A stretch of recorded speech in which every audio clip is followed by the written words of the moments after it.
Good morning. How you guys doing today? Good? Yeah. Well, I love that song. My name is Eric Colquett. I oversee our community outreach through our Love and Be initiatives, and I get the great privilege to hang out with our students every Wednesday night as a student pastor, and I love being there with them on Wednesday nights. I'm excited to be with you today. Let me ask you a question as we get started. How many of you remember the time when you were given the keys to the car and you drove out in the car by yourself for the first time? Does anybody remember that? Yep. Well, I remember that in my life. I don't remember all the details of it, but I do remember the moment. I was 16. My parents handed me the keys to their Chrysler Concorde, super nice car. Nah. And somebody, a fan back here. I drove out onto the road, and I was thinking, had my hands at 10 and 2, of course. I was thinking, this is an incredible moment.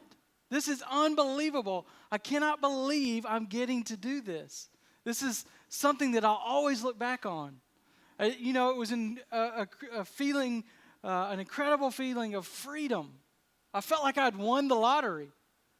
But chances are, I think I was like, I don't even remember where I was going, like to the church or to the grocery store or maybe to a friend's house just like 2 houses up the road.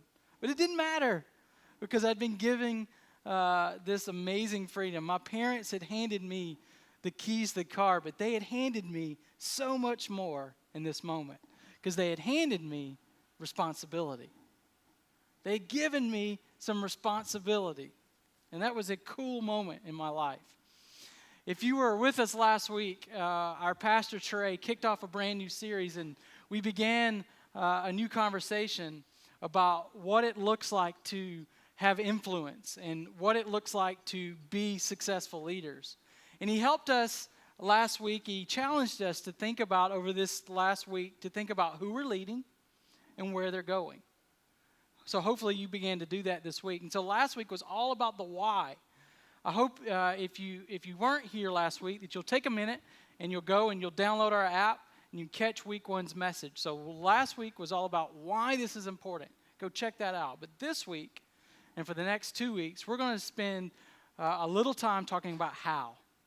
If this is important, which it is, how do we do it? How do we give things away to people? How do we increase our influence?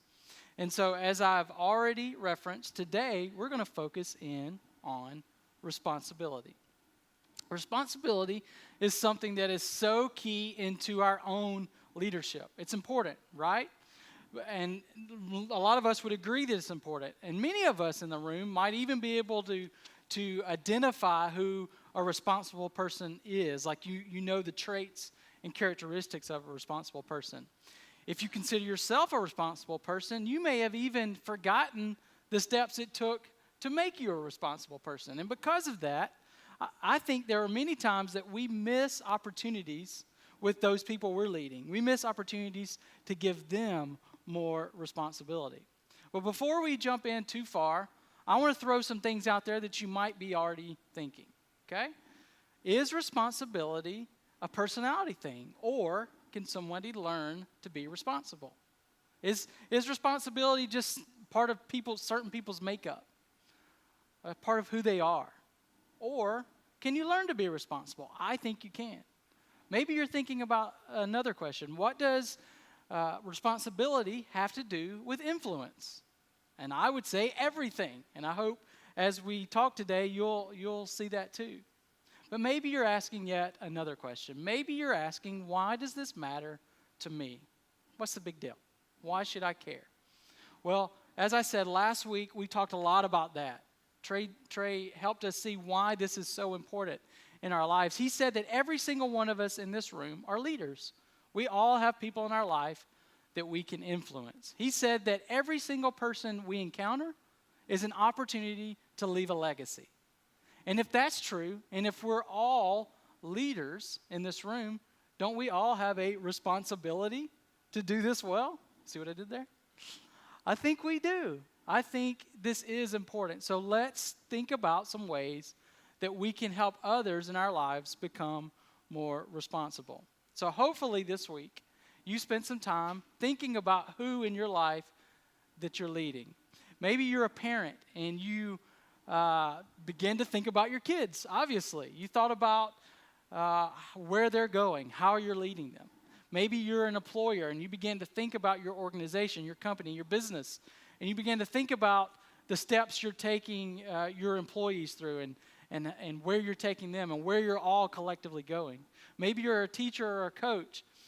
You do this a little bit more naturally, but maybe you begin to take a different look at your students or your team and think about ways that you could lead them in a better way.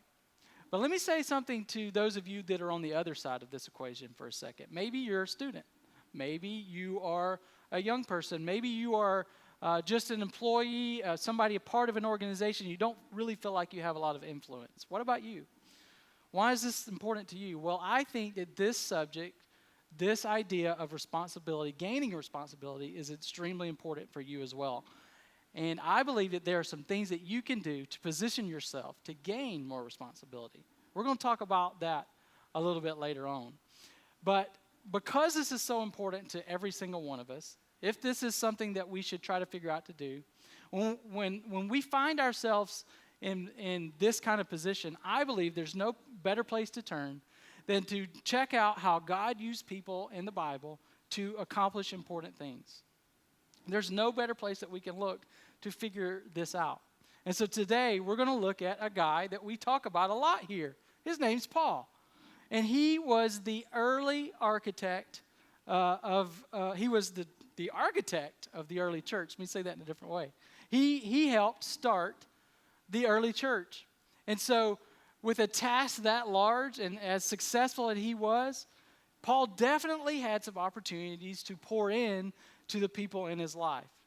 There had to have been people that he spent time with. He literally traveled thousands of miles around the known world starting these churches. And if he hadn't have spent time giving over responsibility, giving over his leadership, I'm not sure where we'd be today. And so I want to look at Paul, and I want to look at the relationship he had with a guy by the name of Timothy. We know a lot about their relationship.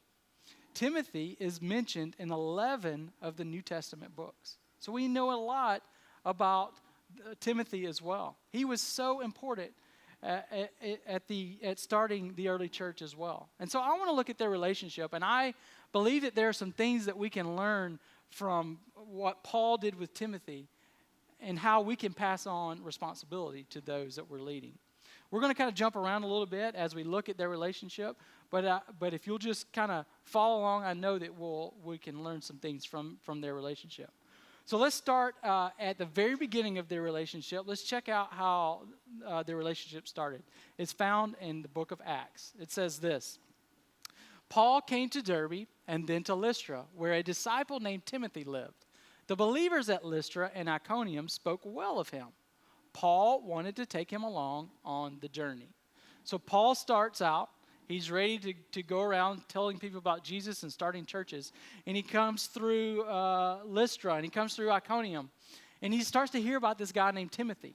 He starts to hear about Timothy over and over and over. So I believe that Paul immediately recognizes the who in his life. He recognizes someone that he can spend some time with and pour into.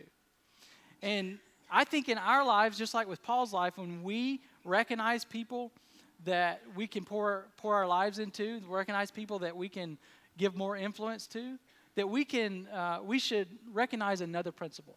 It's this: responsibility is learned through relationship. Responsibility is learned through relationship. Now, this sounds simple. This sounds like, of course it does. But I think there's a lot of times as leaders, we miss an opportunity to truly connect with the people that we're leading. We have people in our organization, we have people on our team that we're going a certain direction, but I believe sometimes we miss an opportunity to truly connect with them, to build a relationship, to set them up for more responsibility. And that's exactly what Paul did with Timothy. And this brings out the first two keys that I want to point to in their relationship and learn from. And it's this: instruction and demonstration. Instruction and demonstration. This was so key early on in the relationship between Paul and Timothy. These two have to go together. They have to be tied together because you couldn't have one without the other. How many of you ever have heard or maybe experienced that instruction without demonstration leads to destruction? Right? Maybe you've experienced that. Maybe somebody said, hey, I need you to do an important task, but they didn't show you how to do the important task. How well did that go? Not very well, right? Didn't end well. Well, it would be like if my son came to me and said, hey, Dad, I'd love to go fishing for the first time.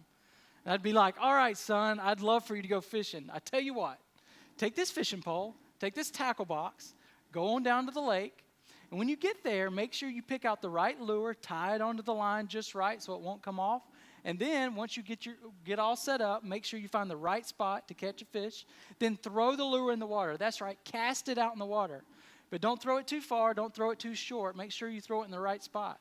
And make sure you know what lure you have, because if you have a sinking lure and you reel too slow, then your lure will get stuck on the bottom and you'll lose it. But if you actually happen to hook a fish, make sure you pull just right back on the reel, because if you don't, you'll pull the hook out of its mouth. And if you actually get the fish to the shore, then when you get the fish out, be careful with it because you might need to throw it back. Make sure you're able to take that hook out just right. How successful do you think that would be with my son fishing? Not very. He'd be very frustrated, probably by the time he got there and tried to figure the lure out, right? It wouldn't go well. Instruction and demonstration have to go together as we think about giving away responsibility to those people in our lives. And that's exactly what Paul did with Timothy. Let's go back to verse 3 and see what it says. Verse 3. There it is. Paul wanted to take him along on the journey. So Paul he saw Timothy, he heard a lot about him, and he wanted to take him with him. How many of you know that leadership is about taking people on a journey? And that's exactly what Paul did. Paul literally took him on a journey. Paul traveled thousands of miles, and we know that he traveled hundreds of miles with Timothy along the way, going from place to place, talking to people about Jesus and starting churches. So there was lots of opportunity for Paul to build that relationship, to connect with Timothy, to spend a lot of time in instruction, talking to Timothy about exactly how things were going to go. And as they talked and as they went, then they would get to an opportunity where Paul could demonstrate. Let's keep reading. It says, as they traveled from town to town, they delivered the decisions reached by the apostles and elders in Jerusalem for the people to obey. So the churches were strengthened in the faith and grew daily in numbers. You see, as they walked along this road, Paul said, hey, we're about to come to this next place. And when we get there, we're going to talk to the people about the message that the apostles and elders gave.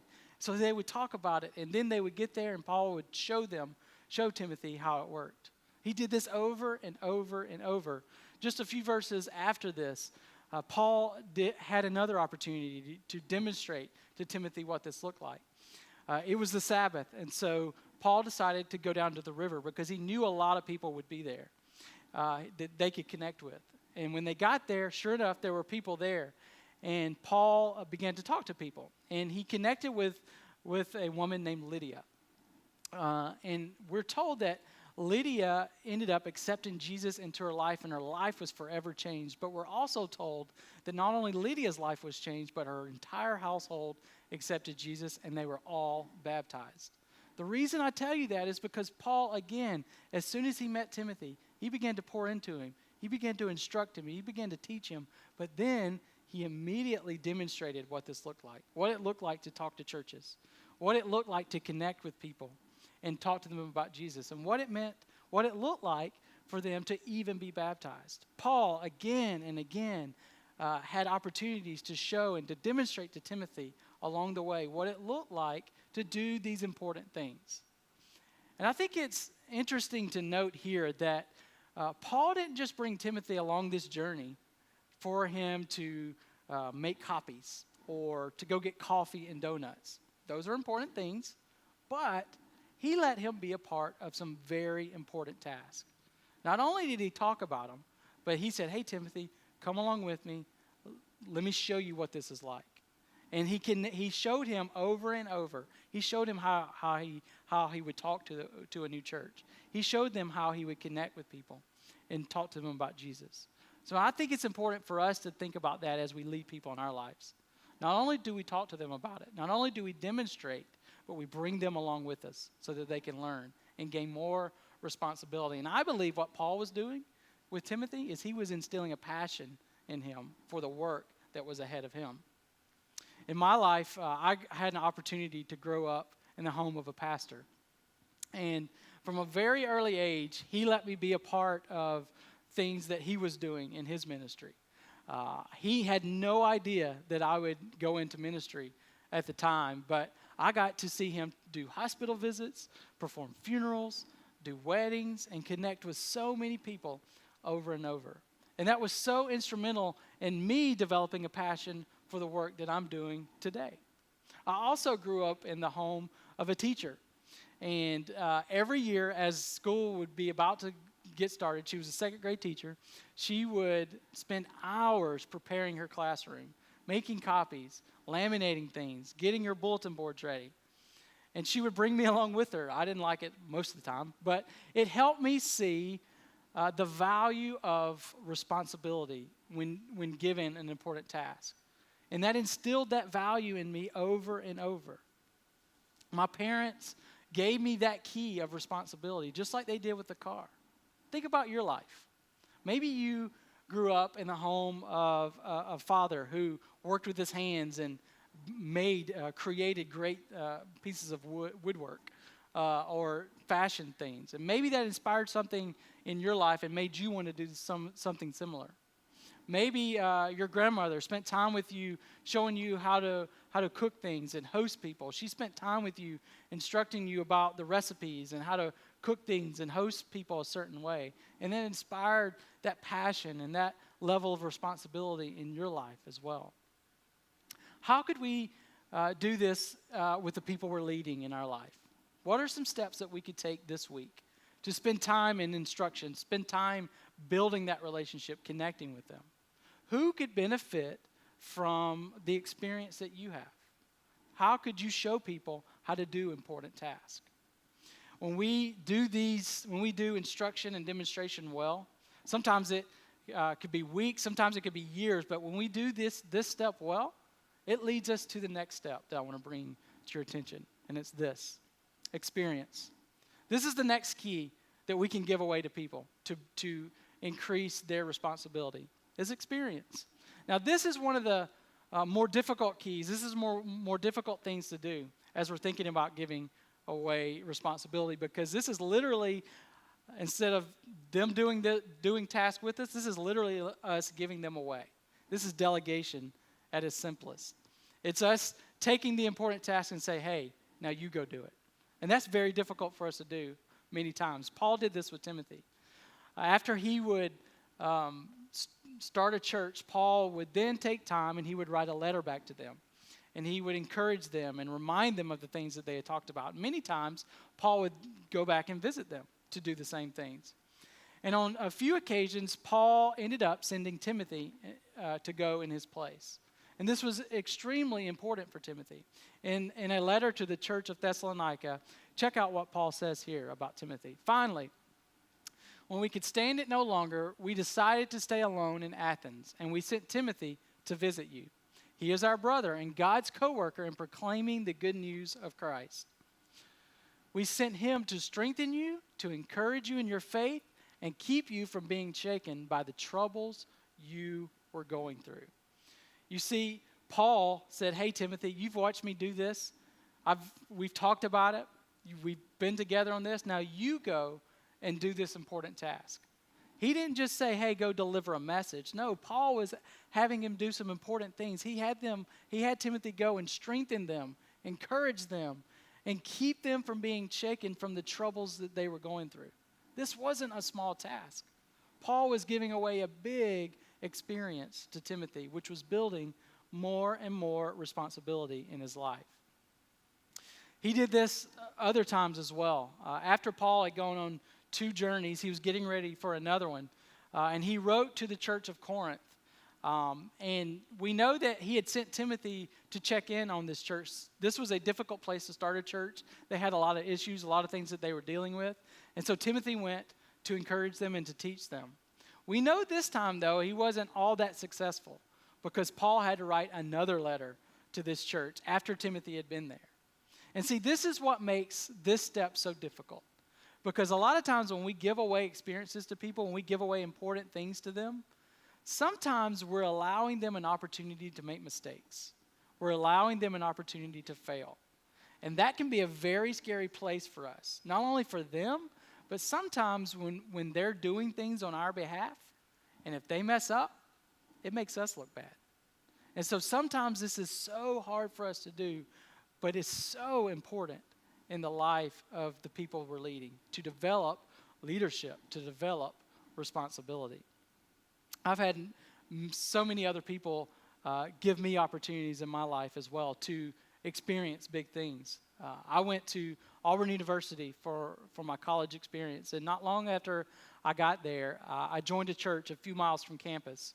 I then joined the college ministry there that was established, and not long after that, I got in there, we got a brand new college pastor, and his name was Chris. Chris and I got to know each other. He began to pour into me. He began to instruct me and show me how college ministry worked and what it looked like to bring more people to know Jesus. And as we went along, he ended up giving me more things and more things and more keys. This ministry, oh, by the way, included T.J. Goff, our worship pastor. We were at Auburn together. But as we went along, he gave me more tasks to do. One of the things he gave me was to plan an annual trip that our college students went on. I led a team of other college students to take about 200 college students down to Panama City Beach. And during the day, we'd talk to people about Jesus, and then at night, we'd do our own event. And so this was an invaluable experience for what I'm doing today. And as he let me lead along the way, I got experience after experience, and I got to see our college ministry grow from about 30 to 40 people to about 500 to 700 people on a weekly basis. And as he gave me things, do you think I always did those things well? You think I messed up a few times? Of course I did. I was a college student. I didn't know what I was doing in every case. But there were also some opportunities for success there. And as he gave me things, it helped me build ministry muscles for what I'm doing today. Think about your life. Are you allowing the people that you're leading to have an opportunity to do big things? Maybe to even make mistakes. Are you allowing them an opportunity to fail? This is so important as we seek to hand over responsibility to the people that we're leading.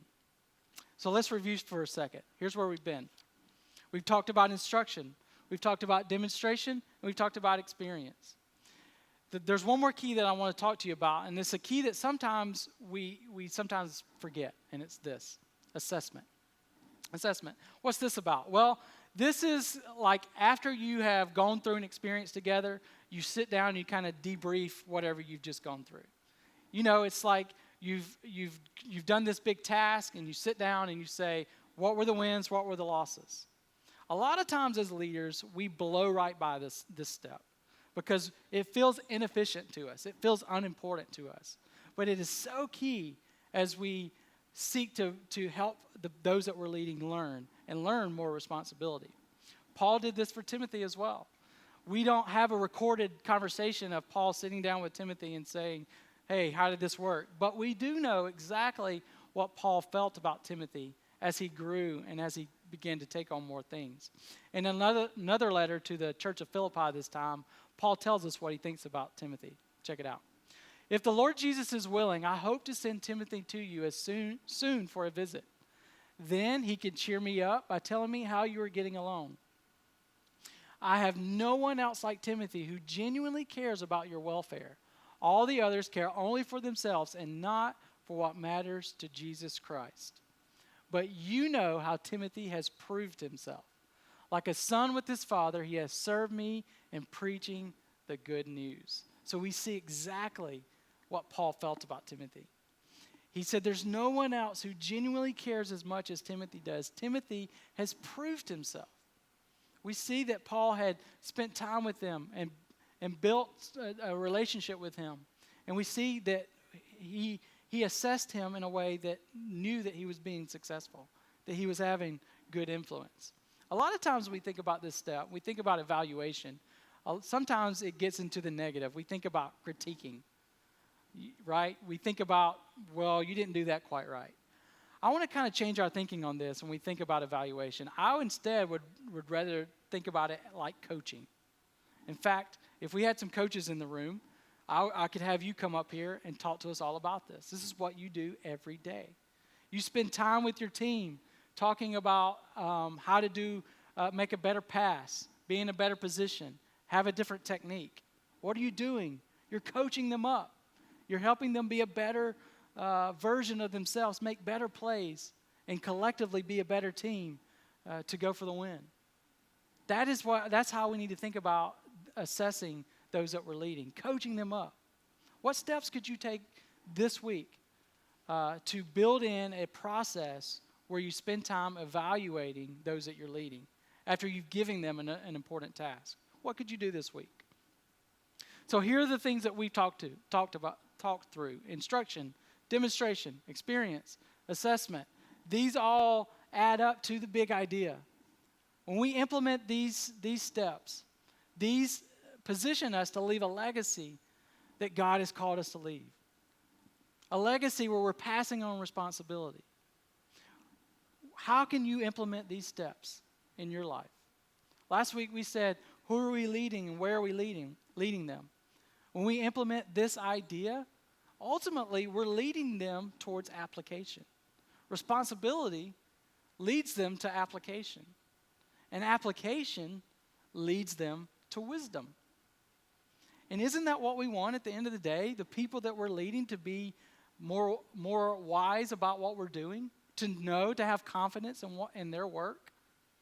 And the cool thing about that is when they get there, they can help others in the organization as well. They can help others lead around them. And that's ultimately where we should be. And our bottom line today is this: when we hand over the keys of responsibility, responsibility carries on. Ultimately, our goal should be to hand over our leadership, to hand over our influence, so that responsibility can carry on, so that others can help people that are behind them know how to do the things as well. So let me ask you this question: who are you handing the keys to? Who are you handing the keys to? Are you handing them in a way that's building responsibility into them, or are you just giving them a task and hoping that they'll make it happen? Are you building that relationship that allows you to connect with them in a way that they know the right steps to take? Who are you handing the keys to? Before I close, as I said, I wanted to take a minute and talk to the other side of the room. Maybe you're a student. Maybe you're just working in an organization, and you'd like to take a step up. You'd like to be promoted. You'd like to gain more responsibility, but you're just not sure how. You don't know what you should do. Well, responsibility comes from the root word respond. So the first thing I would ask you is, how are you responding to those that are leading you? How are you responding? We started today with this principle. Responsibility is learned through relationship. What's the relationship like on your end to the person that's leading you? Why is that important? Well, responsibility is learned through relationship, but responsibility begins with availability. Are you available? Are you available to do whatever is asked of you? Even the small stuff. Are you excited about it? That's hard to do sometimes. Are you excited to do what someone's asking you to do? When you take the steps to respond in the right way, to make yourself available, to take ownership, so many people will notice. Other people will notice.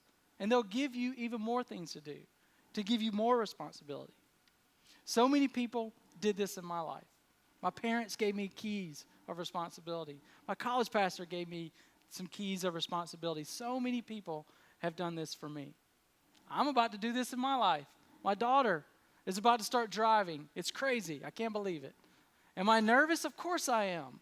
But I'm so excited to give her this opportunity. I'm so excited to give her this responsibility. It was given to me, and I'm excited to give her that as well. Because when we hand over the keys of responsibility, responsibility carries on. How can we work on instruction and demonstration this week? How can we work on giving away experiences to others that we're leading? How can we build in a time of assessment to those that we're leading? As we close, I want to give you a final picture of what this looked like with Paul and Timothy and what their relationship looked like. At the end of Paul's ministry, he knew his time was almost up. In fact, a lot of scholars believe that as he wrote what I'm about to read you, he even knew that he was about to be executed. And so he wanted to write to Timothy one last time and give him some encouraging words. Check this out. Timothy, my dear son, be strong through the grace that God gives you in Christ Jesus. You have heard me teach things that have been confirmed by many reliable witnesses. Now teach these truths to other trustworthy people who will be able to pass them on to others. He said, hey, Timothy, you're ready. You've seen me. We've talked about it. You've been together. We've been together, and you've seen how this works. You've done it yourself. You're ready for this step. The things you've heard me say by many people, now teach these truths to other reliable people. In other words, Timothy, it's your turn now. Go and lead well. Because here's the deal. When you hand over the keys of responsibility, responsibility carries on. And for the Christ followers in the room, when we work on this, when we work on handing over responsibility, we also have an opportunity to pass on our faith as well. We have an opportunity to pass on the values that God has instilled in us. Paul did this for Timothy. And Timothy did this again for so many others behind him. And that's why we're here today. So I'd ask you, how can you do these steps in your life today, this week? I know we've talked about a lot of different ways to do this. Maybe pick one. How can you hand things over to people? How can you spend some time encouraging them? Ask God to show you this week with the people that you're leading so that we can better leave a legacy behind in a way that honors God, in a way that brings people up, that gives them more influence and leadership. I think we can do that this week. And then come back next week because we're going to give you another thing, another practical step that you can do and that you can work on as you lead the people around you. Let's pray. Lord, we thank you for today. We thank you for just a reminder about the importance of the people that we're leading and the importance that we have to lead them well. Help us do that. Help us take steps to give away responsibility so that others in our lives can take ownership of the things that we're asking them to do and lead well and leave a legacy behind them as well. Thank you for this example of Paul and Timothy. Help us to begin to take steps to lead in a better way.